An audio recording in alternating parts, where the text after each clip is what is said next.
Hello everyone, আসসালামু আলাইকুম। সবাই কেমন আছেন? আশা করি আল্লাহর রহমতে সবাই ভালো আছেন। আমরাও আল্লাহর রহমতে ভালো আছি। বোনের বাসায় এসেছিলাম। বোনের জামাই দেখেন কতগুলা ইলিশ মাছ নিয়ে আসছে। তারপর অনেকগুলা চিংড়ি মাছ নিয়ে আসলো। একদম নদীর ইলিশ মাছ এবং নদীর চিংড়ি মাছ হাট থেকে নিয়ে এসেছে। একদম তাজা ছিল। চিংড়ি মাছগুলো দেখতে এত সুন্দর ছিল, একদম নদী থেকে উঠানো তাজা, কোনো বরফ দেওয়া না। আর ওই চিংড়ি মাছগুলো খেতেও অনেক মজা হয়েছিল।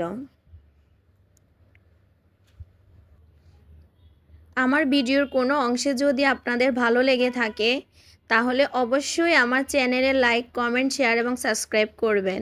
আর যে সকল আপু, ভাইয়া, আন্টি, আঙ্কেলরা আমার ভিডিওতে লাইক, কমেন্ট, শেয়ার এবং সাবস্ক্রাইব করেছেন তাদেরকে অসংখ্য ধন্যবাদ। তারপরে চিংড়ি মাছগুলা যেগুলা রান্না করার ওগুলা কেটে নিলাম, আর যেগুলা ফ্রিজে রাখার ওগুলা সব সুন্দর করে ফ্রিজে রেখে দিলাম, কারণ এতগুলো চিংড়ি মাছ তো আর একসাথে খাওয়া যাবে না। আর রান্নার রেসিপিটা আসলে সময়ের জন্য শেয়ার করতে পারলাম না, তবে ছবিটা শেয়ার করতে ভুলিনি। এই যে দেখেন চিংড়ি মাছগুলা এত সুন্দর হয়েছে। তারপর বিকেলবেলা একটু বের হলাম, আমরা এই যে এখানে দই খাচ্ছি। দইগুলো এত ভালো ছিল, এই গরমে 1 কাপ দই হলে মন্দ হয় না। কি বলেন আপনারা? আপনারা কি একটা জিনিস ফলো করতেছেন?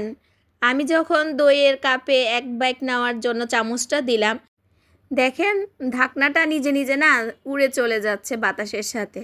যখন বাসায় এসে ভিডিওটা দেখলাম অনেক হাসি পেয়েছিল, এজন্য আপনাদের সাথে শেয়ার করলাম।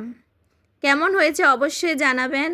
আর আমার ভিডিওটা যদি আপনাদের ভালো লাগে তাহলে অবশ্যই আমার পাশে থাকবেন, আমাকে সাপোর্ট করবেন। সবাইকে আল্লাহ হাফেজ, আসসালামু আলাইকুম।